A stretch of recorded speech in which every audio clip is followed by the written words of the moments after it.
আসসালামু আলাইকুম এভরিওয়ান। আজকে আমি আপনাদের সাথে শেয়ার করব নুডলস পকোড়া রেসিপি। তো চলুন কথা না বাড়িয়ে মূল রেসিপিতে যাওয়া যাক। প্রথমে আমরা এর জন্য কোকোলা লম্বা স্টিক নুডলসটা নিয়ে নিয়েছি। আপনাদের হাতের কাছে যেই নুডলসটা থাকবে আপনারা সেইটাই ব্যবহার করতে পারবেন।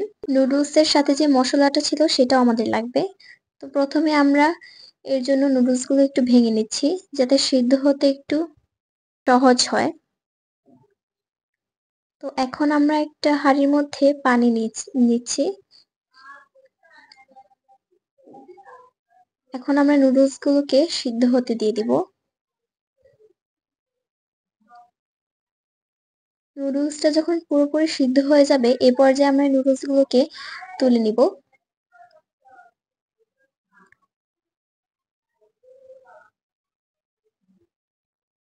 নুডলসটার পানিটা ঝরিয়ে আমরা নুডলস গুলোকে তুলে নিব।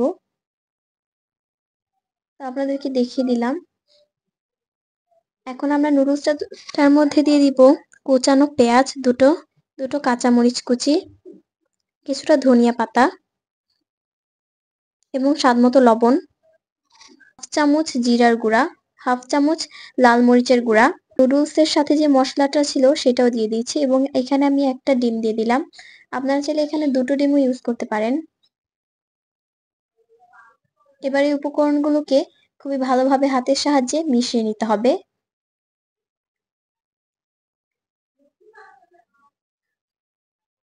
একটু ভেঙে ভেঙে মিশিয়ে নিচ্ছি যাতে পকোড়াটা তৈরি করার সময় সহজ হয়।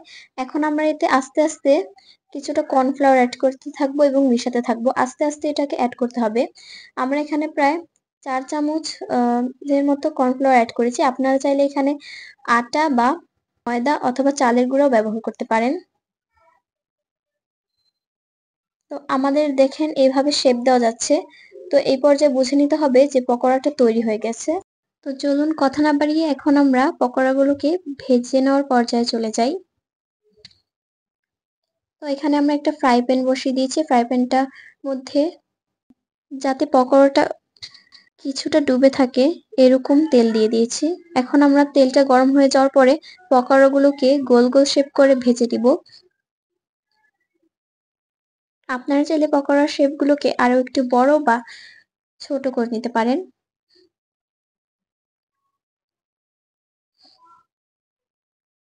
আমরা এভাবে প্রতিটা পকোড়াগুলোকে দিয়ে চুলায় ভেজে নিব।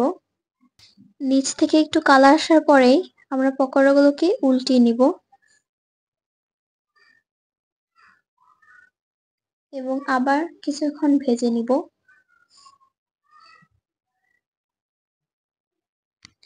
যখন এইরকম একটু ব্রাউন শেডের হয়ে যাবে এ পর্যায়ে আমরা এগুলোকে তুলে নিচ্ছি। পকোড়াগুলো হয়ে গিয়েছে।